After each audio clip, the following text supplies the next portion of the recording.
আকৌ যদি যাব লাগে শৰাই ঘাটলৈ, লুইত পাৰৰ ডেকা বন্ধু নেথাকিবাৰৈ।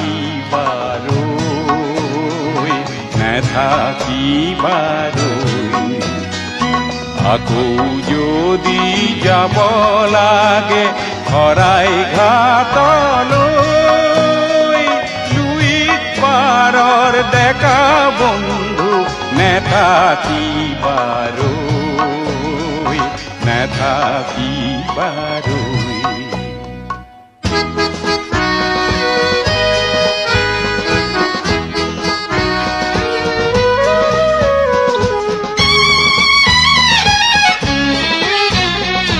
থৌ কিবা থৌ বৰ লুইতৰ কোবাল